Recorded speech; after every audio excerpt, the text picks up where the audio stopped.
काई साहब आपकी वोट की हैसियत है क्या? मेरी तरह कीड़े मैं तो एक 22 करोड़ आप, मैं उनमें से आप है। कश्मीर के अंदर मकबूजा कश्मीर जिसको आपको कहते हैं, Indian Kashmir under Indian occupation जिसको आप नाम देते हैं, वहां पे development, original Indian government is committed, Indian government और current Indian regime is committed to uplift Kashmir, the Bharatiya Kashmir.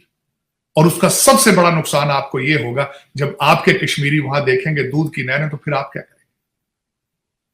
मैं ये टॉपिक आपको बताना चाह रहा था कि वहां पे मैं देख रहा हूं जिस तरीके से वो उन्होंने अगले दिनों के अंदर एक ब्रिज बनाया है रेलवे का, और उसके बाद वो यूएई को लेकर आए हैं वहां प्रोजेक्ट करने के लिए, एक बहुत बड़ी मॉल बनाई जा रही है, उसके बाद हॉस्पिटल बनाए जा रहे हैं, नई यूनिवर्सिटियां, मेडिकल स्कूल बनाए जा रहे हैं, और जितना पैसा वो इंफ्रास्ट्रक्चर पे लगा रहे हैं, आप अपने आगे बढ़ाकर सीधे वीडियो के मेन भाग पर पहुंच सकते हैं। तो इस क्लिप में आपने देखा किस तरीके से साजिद तरार सर बात कर रहे हैं। पाकिस्तान ऑक्यूपाइड कश्मीर के लोग खुद ही बोलने लगे हैं कि भैया भारत के कश्मीर का डेवलपमेंट देखो और पाकिस्तान ऑक्यूपाइड कश्मीर का डेवलपमेंट देखो, दोनों में ज़मीन आसमान का फ़र्क है।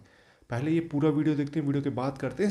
शर्म से डूब के मर जाना चाहिए, हमें शर्म से डूब के मर जाना चाहिए। शर्म से डूब के तो वो मरता ना, शर्म बाजार में बिकती नहीं, आबादी कंट्रोल नहीं हो रही, 90% लोग 2 वक्त की रोटी नहीं खा रहे, वो तो मौत के असबाब पैदा कर रहे हैं। ऐसी हुकूमत की तारीफ करें। हमारे पास तो है ही नहीं सर, पैसा नहीं है तो नहीं, पैसा तो आपके देखे ना, ये भारत का प्रॉब्लम तो नहीं ना, ये प्रॉब्लम भारत का नहीं है कि आप लूट के लंदन ले जाएं, आप लूट के दुबई ले जाएं, ये आपका प्रॉब्लम है, ये उनका प्रॉब्लम तो नहीं है।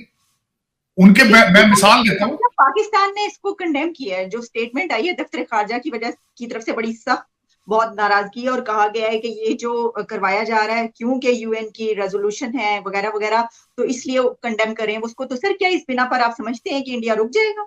नहीं, सवाल ही नहीं पैदा होता। इंडिया, मैं समझता हूं कि हमारे अगले दिन अमीरुल मोमिनीन साहब ने खुद कह दिया कि इंडिया इज एशियन टाइगर। आपका मकबूल तरीन अगला आपका प्राइम मिनिस्टर, जो उसने खुद उनको टाइटल दे दिया कि एशियन टाइगर है वो। आप किस तरह वो रुक सकता है? सवाल ही नहीं पैदा। नेटो कह रहा है हम मेंबरशिप देना चाहते हैं इंडिया को, वो आप कहते हैं कि वो रुक जाएगा।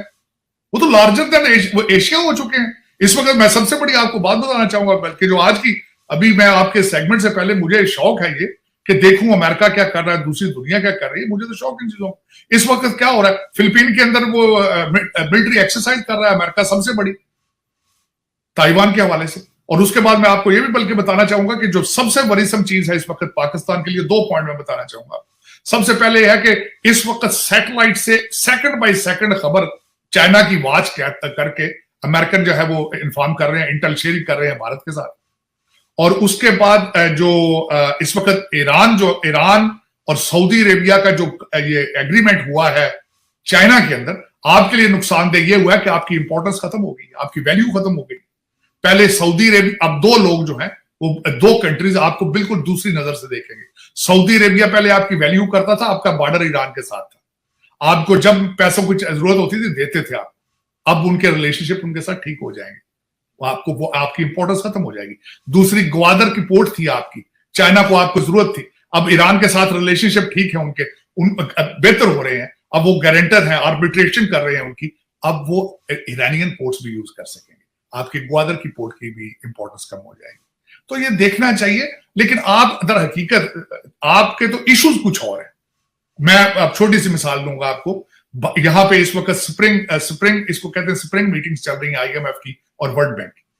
परसों यहाँ पे भारत की फाइनेंस मिनिस्टर यहाँ पे आई हैं, उनको तो पैसे नहीं चाहिए ना, वो तो मीटिंग्स अटेंड करने आई हैं, वो तो देखने आई है ना कि what is the trend of IMF, how the world bank is thinking about it, what is there planning for the 2023। आपने तो चलो पैसे मांगने आना था, लेकिन आप नहीं आए। क्यों नहीं आए? क्योंकि पीछे 22 उन्होंने, आपने जो पैसे इलेक्शन कमीशन को देने थे, पर आप हर रात हर दिन आपका इस तरह होता है कि सुबह उठना है पता नहीं क्या हो जाना, सुबह उठना है तो पता नहीं क्या हो जाना। इस वक्त पाकिस्तान में आपकी जो रूलिंग एलीट है वो डाके भी इसी स्पीड से मार रही है कि आज रात को सोना है, सुबह पता नहीं क्या हो जाना। तो इस वक्त सबसे बड़ी बात यह है, पहली दफा हिस्ट्री में सऊदी अरेबिया की पोर्ट जद्दा के ऊपर रशियन वार प्लेन खड़ा है, वहां पहली दफा डाक डबा, लेकिन इनकी सेहत पे कोई असर नहीं है। उसके बाद बशरुल असाद, जिसके बारे में ये सीरिया का जो हेड है, उसके बारे में ये मुसलसल ये इनका ये कहते थे हमने उसको टॉपल करना है, वो सऊदी अरेबिया चला गया है, उसको अरब लीग की इनविटेशन आ चुकी है, लेकिन इनके को माथे में बाली इनका एजेंडा क्या है मैं वो भी बता देता हूं कि अपने रिपब्लिकन अमेरिका के अंदर जो रिपब्लिकन है उनको किस तरह केजीबी स्टाइल पकड़ना है। यहां पे हमारे लिए लफ्ज इस्तेमाल किया जाता है होम ग्रोन टेररिस्ट। इन्होंने देखें डोनाल्ड ट्रंप के पीछे गए हैं। डोनाल्ड ट्रंप ने जब इनके एक जज के खिलाफ बयान दिया है तो फौरन थॉमस क्लेरेंस जो एक बहुत कंजर्वेटिव सुप्रीम कोर्ट के जज हैं आजकल उसके पीछे पड़े हैं कि कहते हैं इसको इम्पीच किया जाए।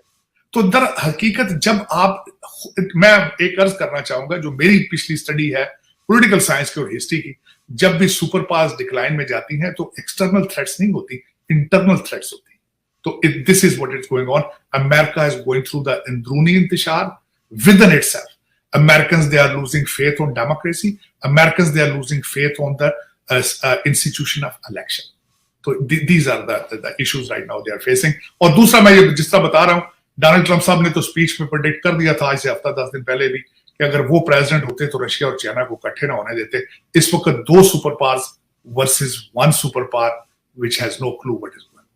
मैं तो अपना खराज तहसीन पेश कर रहा हूँ, मेरे वोट की कोई अहमियत नहीं है। वैसे तो यहाँ किसी के वोट की भी कोई हैसियत नहीं है। यहाँ पे भट्टी साहब वो ठीक कहा था, मैं गुस्टालन का बहुत बड़ा फैन नहीं हूँ। वो ये कहते हैं कि वोट डालने वालों की अहमियत नहीं होती, वोट गिनने वालों की अहमियत होती है। वोट गिनवाने वालों की माफी चाहता हूँ, सुने, कानून का फैसला सुनाने वाले नहीं, लिख कर देने वाला।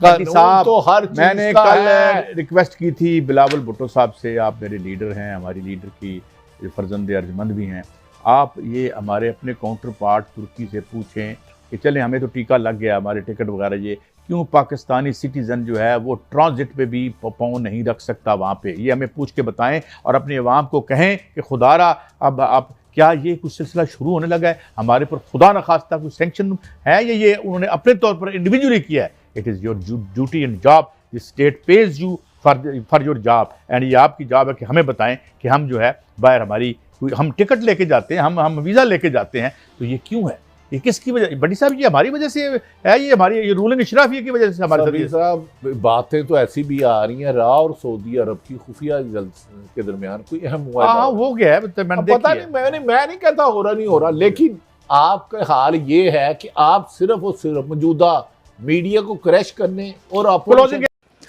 तो दोस्तों ये वीडियो यहाँ पर होता है ख़त्म। आपने देखा किस तरीके से इस वीडियो में बात हो रही थी पाकिस्तान ऑक्यूपाइड कश्मीर और भारत के कश्मीर के बारे में।